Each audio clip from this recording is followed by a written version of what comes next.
बड़ी हसरत आई डाडे बूए ते बड़ी हसरत आई डाडे बूए ते मत्था टेक मर जावां साडी गल ए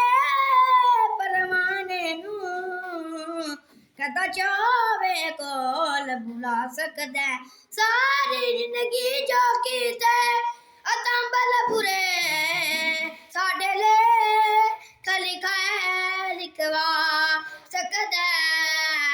डाडी अरफ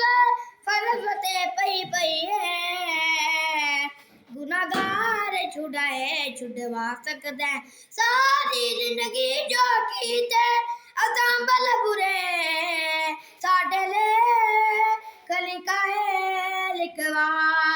सकदा देख ली